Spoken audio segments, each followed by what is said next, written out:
बिस्मिल्लाहिर्रहमानिर्रहीम। अस्सलाम वालेकुम स्टूडेंट्स, उम्मीद है आप खैरियत से होंगे। हम आज 9th क्लास की केमिस्ट्री के फर्स्ट चैप्टर का 6 लेक्चर पढ़ेंगे, जिसमें हम केमिकल स्पीशीज़ पढ़ेंगे। जैसा कि आयंस है, इसमें हम केट आयंस और एनायंस पढ़ेंगे, मॉलिक्यूलर आयंस पढ़ेंगे और फ्री रेडिकल्स पढ़ेंगे। These are the outlines of this lecture. इसमें हम एटम, आयंस, मॉलिक्यूलर आयंस और फ्री रेडिकल पढ़ेंगे। इसमें एटम और मॉलिक्यूल ऑलरेडी हम पढ़ चुके हैं सेकंड लेक्चर में, बेसिक डिफिनीशंस वाले में। लेकिन यहाँ पर आयंस और मॉलिक्यूलर आयंस को समझने के लिए एटम और मॉलिक्यूल को पढ़ना ज़रूरी है। Atom, there are equal number of protons and electrons in an atom and its net charge is zero, therefore atom is neutral. हमारे पास पीरियोडिक टेबल के जितने भी एलिमेंट्स हैं, सबके एटम्स में इलेक्ट्रॉन्स और प्रोटॉन्स बराबर होंगे। सबके एटम्स में इलेक्ट्रॉन और प्रोटॉन्स बराबर होंगे, यानी पॉजिटिव चार्जेस और नेगेटिव चार्जेस बराबर होंगे। जब हम सम अप करेंगे तो नेट चार्ज ज़ीरो आएगा और हम कहेंगे कि सारे के सारे एटम्स न्यूट्रल पार्टिकल्स हैं। फॉर एग्ज़ाम्पल, यहाँ पर हाइड्रोजन की एग्जांपल ले लेते हैं कि hydrogen has 1 proton in nucleus and 1 electron in its shell orbit और एनर्जी लेवल भी जिसको कह सकते हैं। So its net charge becomes zero. हमारे पास हाइड्रोजन का एटॉमिक नंबर 1 है, यानी इसका जो प्रोटॉन नंबर है वो 1 है। और हमें पता है कि प्रोटॉन न्यूक्लियस में होते हैं, न्यूक्लियस में न्यूट्रॉन्स भी होते हैं, लेकिन न्यूट्रॉन्स न्यूट्रल पार्टिकल होते हैं, उन पर चार्जेस नहीं होते। तो हम जब चार्जेस की बात करेंगे, हम न्यूट्रॉन्स को नहीं काउंट करेंगे चार्जेस वाले खाते में। हम यहाँ पर सिर्फ प्रोटॉन्स और इलेक्ट्रॉन्स को करेंगे। जिस तरह हमने मास नंबर में इलेक्ट्रॉन को नहीं काउंट किया था, इलेक्ट्रॉन को नहीं उसमें हिसाब किया था, क्योंकि हमारे पास इलेक्ट्रॉन बहुत ज़्यादा लाइट था, तो इसका मास ऑलमोस्ट हमने नेग्लिजिबल समझा था कि इसको निगलेक्ट करते हैं। यहाँ पर हमारे पास न्यूट्रॉन पर कोई चार्ज नहीं होता, तो हम जब चार्जेस की बात करेंगे, हम सिर्फ प्रोटॉन्स यानी पॉजिटिव चार्जेस और इलेक्ट्रॉन्स यानी नेगेटिव चार्जेस को पढ़ेंगे। तो हमारे पास हाइड्रोजन के न्यूक्लियस में एक प्रोटॉन होता है और उनके शेल, जिसको हम ऑर्बिट या एनर्जी लेवल भी कहते हैं, वहाँ पर एक इलेक्ट्रॉन रिवॉल्व कर रहा होता है। तो हमारे पास पॉजिटिव चार्जेस कितने हो गए? 1। और नेगेटिव चार्जेस कितने हो गए? वो भी 1 हो गया। तो राइट साइड पे एग्जांपल में देख ले कि हाइड्रोजन का जो एटॉमिक नंबर 1 था, यानी 1 प्रोटॉन था, इलेक्ट्रॉन भी 1 था। तो हम जब सम अप करते हैं इन चार्जेस को, नेट चार्ज हमारे पास होता है, या जो टोटल चार्ज आता है, ओवरऑल चार्ज आता है, वो हमारे पास 0 बन रहा है। तो जब वो 0 बन रहा है, कोई चार्ज नहीं आ रहा इस एटम पर ओवरऑल, तो हमारे पास ये हाइड्रोजन एटम न्यूट्रल है।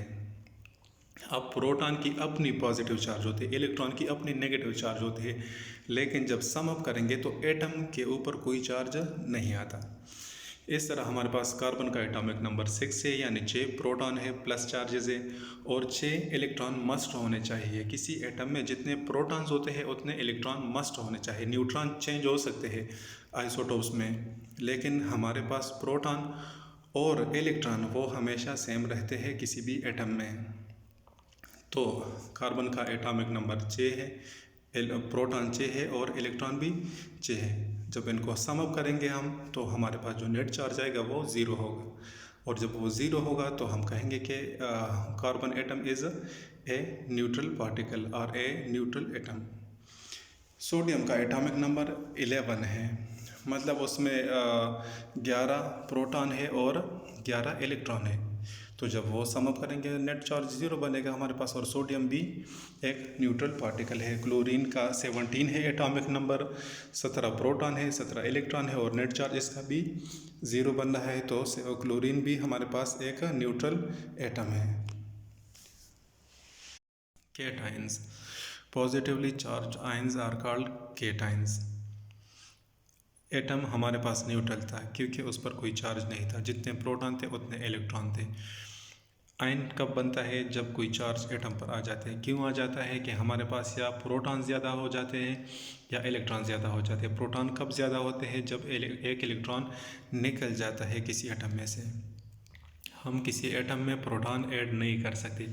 जो पॉजिटिवली चार्ज्ड पार्टिकल प्रोटॉन होता है न्यूक्लियस में, उसको हम किसी एटम में ऐड नहीं कर सकते हैं। तो पॉजिटिव चार्ज कैसे इंक्रीज़ होगा? जब एक एटम एक इलेक्ट्रॉन लूज़ करता है तो अभी प्रोटॉन की तादाद ज़्यादा हो गई इलेक्ट्रॉन से, और हम फिर कहते हैं कि ये एटम आयन बन गया। लेकिन कौन सा आयन बन गया? कैट आयन बन गया, पॉजिटिव चार्ज आयन बन गया। फॉर एग्ज़ाम्पल सोडियम होता है, सोडियम में हमारे पास 11 प्रोटॉन्स होते हैं, एटॉमिक नंबर 11 है। तो इसका मतलब है कि 11 प्रोटॉन है और 11 इलेक्ट्रॉन ही होते हैं। लेकिन सोडियम केमिकल रिएक्शंस में, मुख्तलिफ केमिकल रिएक्शंस में अपना एक इलेक्ट्रॉन किसी और एटम को दे देता है। तो जब अपना इलेक्ट्रॉन दे देता है, अभी प्रोटॉन उतने ही है, 11 है, मतलब वो चेंज नहीं होते। लेकिन जो इलेक्ट्रॉन थे वो अब एक कम हो गया, वो अभी 10 हो गए हैं। जो नेगेटिवली चार्ज पार्टिकल्स थे वो अभी 10 रह गए। तो जब हम सम अप करेंगे हमारे पास +1 चार्ज आएगा। +1 चार्ज का मतलब ये है कि ये अभी अपीयर होगा इस सोडियम के एटम पर, और सोडियम को फिर हम सिर्फ Na नहीं लिखेंगे बल्कि Na+ लिख लेंगे, और हम कहेंगे कि सोडियम अब एटम नहीं रहा, आयन बन गया। लेकिन आयन में फिर कौन से किस्म वाला बन गया? पॉजिटिव या नेगेटिव? पॉजिटिव बन गया, और पॉजिटिव वाले को हम कैटायन कहते हैं। इसी तरह मैग्नीशियम, हमारे पास 12 प्रोटॉन होते हैं, एटॉमिक नंबर 12 होते हैं, तो 12 प्रोटॉन होते हैं, 12 इलेक्ट्रॉन होते हैं। लेकिन वो क्या करता है कि अपने 2 इलेक्ट्रॉन को किसी और एटम को दे देता है, और 2 इलेक्ट्रॉन अब कम हो गए। जो इलेक्ट्रॉन तादाद थी पहले 12 थी, अभी वो 10 रह गई। तो 10 का मतलब ये है कि जब हम सम अप करेंगे ओवरऑल चार्ज जो है या नेट चार्ज हमारे पास +2 होगा। तो अभी मैग्नीशियम क्या बन गया? आयन बन गया। कौन सा आयन बन गया? पॉजिटिवली चार्ज आयन बन गया, और इसको हम फिर कैटायन कहते हैं। एन आयन, एन आयन में क्या है कि हमारे पास ये भी एक चार्ज पार्टिकल है, चार्ज स्पीशी है। डिफिनीशन ये है कि negatively charged ions are called anions. के फॉर एग्ज़ाम्पल क्लोरीन में हमारे पास 17 प्रोटॉन होते हैं तो 17 इलेक्ट्रॉन होते हैं। लेकिन क्लोरीन क्या करता है कि स्टेबिलिटी गेन करने के लिए किसी और एटम से, जिस तरह सोडियम है वगैरह, उनमें से एक इलेक्ट्रॉन ले लेता है। तो अभी जो इनकी इलेक्ट्रॉन नंबर है वो 17 की बजाय 18 है। जो नेगेटिवली चार्ज पार्टिकल है वो अभी 18 हो गए, पहले 17 थे। और जो पॉजिटिवली चार्ज पार्टिकल प्रोटॉन्स है वो अभी भी 17 हैं, जिस तरह पहले 17 थे। क्योंकि हमने कहा था कि प्रोटॉन को हम किसी एटम को नहीं दे सकते होते या उसमें से नहीं निकाल सकते। न्यूक्लियर रिएक्शन में होता है तो वो पूरा एटम फिर चेंज हो जाता है हमारे पास, वो वही एटम नहीं रहता। अगर उसमें से प्रोटॉन निकल जाए या वो फिजन रिएक्शन करके 2 और छोटे एटम्स बन जाए, तो हमारे पास प्रोटॉन फिक्स होते हैं और इलेक्ट्रॉन अब एक ज़्यादा हो गया। तो जो ज़्यादा इलेक्ट्रॉन हो गया, मतलब -18 हो गए इलेक्ट्रॉन की तादाद। जब हम सम अप करते हैं, नेट चार्ज निकालते हैं, तो वो -1 आता है। और इस -1 को या सिर्फ माइनस को हम फिर क्लोरीन के ऊपर लिख लेते हैं, Cl के ऊपर लिख लेते हैं, सुपरस्क्रिप्ट में पावर वाली जगह पे। तो हम कहेंगे कि अब ये क्लोरीन से क्लोराइड आयन बन गया, Cl- बन गया। इसी तरह हमारे पास ऑक्सीजन को 2 इलेक्ट्रॉन चाहिए होते हैं स्टेबिलिटी के लिए। एटॉमिक नंबर 8 होता है ऑक्सीजन का, 8 प्रोटॉन होते हैं और 8 इलेक्ट्रॉन होते हैं। लेकिन करता क्या है, ऑक्सीजन के 2 इलेक्ट्रॉन किसी और एटम से ले लेते हैं, जिस तरह मैग्नीशियम वगैरह से। और हमारे पास क्या कर जाता है कि इस पर अभी जो नेट चार्ज होगा वो -2 आ जाएगा। क्यों? क्योंकि प्रोटॉन जो पॉजिटिव चार्जेस थे वो 8 ही है, लेकिन अभी जो नेगेटिवली चार्ज पार्टिकल इलेक्ट्रॉन्स थे वो अभी 10 हो गए। तो जब हम सम अप करेंगे -2 आएगा, और ये -2 हम फिर ऑक्सीजन पर लिख लेते हैं, O-2 इस पर चार्ज आता है, आयन बन जाता है। लेकिन कौन सा आयन बन जाता है? एन आयन बन जाता है। मॉलिक्यूलर आयन को समझने के लिए हम पहले मॉलिक्यूल को पढ़ लेते हैं कि ए molecule is obtained when 2 or more atoms bond together to gain stability by completing its valence shell or gaining electronic configuration of the nearest noble gas। एक मॉलिक्यूल कब बनता है, कैसे बनता है? हमारे पास मॉलिक्यूल तब बनता है जब 2 एटम हमारे पास स्टेबल नहीं होते। स्टेबल होने का मतलब ये है कि उनके जो आउटर मोस्ट शेल है, जो वैलेंस शेल है, उसमें इलेक्ट्रॉन पूरे नहीं होते हैं, मतलब या वो ऑक्टेट या डुप्लेट रूल को फॉलो नहीं कर रहे होते हैं। कि या तो उसके आखिरी शेल में 2 इलेक्ट्रॉन, अगर पहला शेल है तो 2 होने चाहिए, दूसरा, तीसरा एंड सो ऑन। अगर और शेल्स हैं, ज़्यादा शेल्स हैं, तो फिर आखिरी शेल में 8 इलेक्ट्रॉन आने चाहिए। लेकिन हमारे पास एटम्स में नहीं होते कंप्लीट, सिर्फ नोबल गैसेस में कंप्लीट होते हैं, आउटर मोस्ट शेल कंप्लीट होता है। तो जो बाकी एटम्स हैं उनके कंप्लीट नहीं होते। जब नहीं होते तो वो बॉन्ड बना लेता है, शेयरिंग कर लेते हैं अपने इलेक्ट्रॉन्स को दूसरे एटमों के इलेक्ट्रॉन्स के साथ। जब शेयर कर लेते हैं तो वो स्टेबिलिटी गेन करते हैं, अपने वैलेंस शेल को पूरा कर लेते हैं हर एक एटम। जिस तरफ फॉर एग्जांपल हम हाइड्रोजन की बात करते हैं, तो एक हाइड्रोजन का एटम दूसरे हाइड्रोजन के एटम के साथ एक एक इलेक्ट्रॉन शेयर कर लेते हैं, और वो जो 2 इलेक्ट्रॉन होते हैं वो एक हाइड्रोजन के साथ भी रहते हैं और दूसरे हाइड्रोजन के साथ भी। तो जब एक के साथ रहते हैं वो हीलियम की तरह बन जाता है, और जब दूसरे के साथ होते हैं तो दूसरा हीलियम की तरह हो जाता है। उसका आखिरी शेल में पहला शेल होता है, 2 इलेक्ट्रॉन आ जाते हैं, वो स्टेबल हो जाता है, पूरा हो जाता है। और gain electronic configuration of the nearest noble gas, तो इनकी जो इलेक्ट्रॉनिक कन्फिग्रेशन होती है वो हीलियम जैसे हो जाती है। इस तरह हमारे पास पानी वाले मॉलिक्यूल में 2 हाइड्रोजन और 1 ऑक्सीजन, ऑक्सीजन को 2 इलेक्ट्रॉन चाहिए होते हैं और हाइड्रोजन को एक एक इलेक्ट्रॉन चाहिए होता है। तो 2 हाइड्रोजन ऑक्सीजन के साथ शेयरिंग कर लेता है। एक हाइड्रोजन का इलेक्ट्रॉन ऑक्सीजन का एक इलेक्ट्रॉन शेयरिंग करके ऑक्सीजन भी स्टेबल हो जाते हैं, हाइड्रोजन भी, और दूसरे हाइड्रोजन भी इस तरह करता है, और एक मॉलिक्यूल बनता है जिसको हम H2O यानी वाटर कहते हैं। इस तरह कार्बन डाइऑक्साइड में भी ऑक्सीजन को 2 इलेक्ट्रॉन चाहिए होते हैं, दूसरे को भी 2 चाहिए होते हैं, कार्बन को 4 इलेक्ट्रॉन चाहिए होते हैं। आपस में शेयरिंग करके वो एक स्टेबल मॉलिक्यूल बना लेते हैं। लेकिन इन मॉलिक्यूल्स में कोई चार्जेस नहीं होते, यानी बाहर से कोई इलेक्ट्रॉन ना आया होता है, ना इन्होंने किसी और को इलेक्ट्रॉन दिया होता है, आपस में शेयरिंग की होती है। तो ये मॉलिक्यूल हमारे पास न्यूट्रल होते हैं, इन पर कोई चार्जेस नहीं होते। Molecular ions, A molecule is neutral species but it becomes charged when it gains और लूजेस 1 और मोर electrons.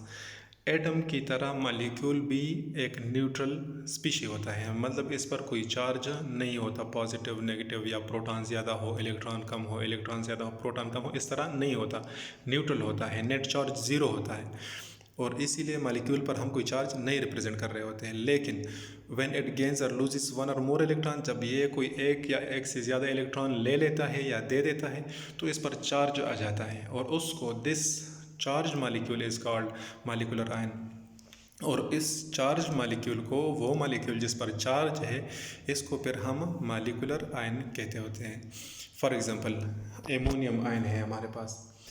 Ammonium ion NH3, nitrogen के आखिरी शेल में 5 इलेक्ट्रॉन होते हैं, इसको 3 और चाहिए होते हैं 8 पूरा करने के लिए। हाइड्रोजन को एक एक चाहिए होता है, तो 3 हाइड्रोजन आके नाइट्रोजन के साथ बॉन्ड बना लेते हैं, उनके जो अनपेयर एक एक इलेक्ट्रॉन होता है। तो अभी नाइट्रोजन ने 3 बॉन्ड बना लिए 3 हाइड्रोजनों से, नाइट्रोजन ने 3 बॉन्ड बना लिए 3 हाइड्रोजनों से। अब होता क्या है कि हमारे पास एक और हाइड्रोजन आयन आ जाता है जिसको हम प्रोटॉन कहते हैं, जिसने अपना इलेक्ट्रॉन किसी और को दिया होता है। वो आके जो नाइट्रोजन के अपने बाकी 2 रह गए थे इलेक्ट्रॉन, उन पर अटैक कर लेता है और एमोनियम आयन बना लेता है। तो अब ये जो पॉजिटिव चार्ज है, या ये ना एक हाइड्रोजन पर है, ना किसी दूसरे हाइड्रोजन पर है, ना वो नाइट्रोजन पर है। ये जो चार्ज आ चुका है, प्लस चार्ज आ चुका है, ये पूरे एमोनियम आयन पर आ गया है, एमोनिया पर आ गया, एमोनियम पर आ गया, NH4 पर। और फिर हम कहते हैं कि जो एमोनियम था वो अभी एमोनियम आयन बन गया है, और चूँकि ये एक मॉलिक्यूल है तो इसको हम मॉलिक्यूलर आयन कहते हैं। वाटर डिसोसिएट होकर हाइड्रोजन आयन और हाइड्रोक्साइड आयन बना लेते हैं। अब हाइड्रोजन आयन तो एक एटम है तो इसको हम केट आयन कहेंगे, लेकिन जो OH माइनस है, वो जो नेगेटिव चार्ज है वो सिर्फ हाइड्रोजन या ऑक्सीजन पर नहीं है, वो पूरे OH मॉलिक्यूल पर है, और इसीलिए हम कहते हैं कि हमारे पास OH नेगेटिव वो एक मॉलिक्यूलर आयन बन गया है। कार्बन डाइऑक्साइड के साथ एक हाइड्रोजन ऑक्सीजन आ जाता है, वो कार्बोनेट आयन बना लेता है, और ये भी मॉलिक्यूलर आयन होता है। Free radical, A free radical is an atom which has an unpaired electron and bears no electrical charge। एक फ्री रेडिकल हमारे पास एक एटम होता है जिस तरह बाकी सारे एटम्स है इस तरह ये भी एटम होता है। इसमें सिर्फ जो मेन पॉइंट है वो ये है कि अनपेड इलेक्ट्रॉन हो, चाहे वन हो या एक से ज़्यादा हो अनपेड इलेक्ट्रॉन। अनपेड इलेक्ट्रॉन का मतलब क्या है कि फॉर एग्ज़ाम्पल क्लोरीन के आखिरी शेल में, वैलेंस शेल में 7 इलेक्ट्रॉन्स होते हैं, जिसमें 6 इलेक्ट्रॉनों ने जोड़े बनाए होते हैं, पेयर बनाया होता है, 3 जोड़े बना लिए। और जो एक इलेक्ट्रॉन है जो यहाँ पे ऊपर वाली डॉट से रिप्रेजेंट हो रहा है, इसने कोई जोड़ा नहीं बनाया हुआ है, इसको अनपेयर्ड कहते हैं। तो फ्री रेडिकल उस एटम को कहते हैं जिसमें हमारे पास अनपेयर्ड एक या एक से ज़्यादा अनपेयर इलेक्ट्रॉन होंगे। इसमें चूँकि ये हमारे पास एटम है तो कोई चार्ज नहीं है, फ्री रेडिकल पर कोई चार्ज नहीं होता पॉजिटिव नेगेटिव। अब इस एक अनपेयर इलेक्ट्रॉन के लिए क्लोरीन क्या करता है कि किसी और एटम से, जिस तरह सोडियम है, एक इलेक्ट्रॉन ले लेता है। और जब एक इलेक्ट्रॉन लेता है, पहले 17 प्रोटॉन थे क्लोरीन के, 17 इलेक्ट्रॉन थे, कोई चार्ज नहीं था, एटम था फ्री रेडिकल। लेकिन अब फ्री रेडिकल क्या कर रहा है कि इलेक्ट्रॉन लेके और एक आयन बन रहा है, एन आयन बन गया, एन आयन बन गया, क्लोराइड आयन बन गया। और ये अभी फ्री रेडिकल नहीं रहा, एक इलेक्ट्रॉन आके यहाँ पर अटैच हो जाता है, जो अनपेयर इलेक्ट्रॉन था वो पेयर हो जाता है, पेयर अप हो जाता है। लेकिन अब ये फ्री रेडिकल या एक एटम नहीं रहा बल्कि आयन बन गया, एनायन। नेक्स्ट लेक्चर में हम एवोगैड्रोस नंबर को पढ़ लेंगे, मोल को पढ़ लेंगे और मोलर मास को पढ़ लेंगे इंशाल्लाह। Thanks for watching our videos, subscribing our channel. Till next lecture, take care and फी अमानिल्लाह।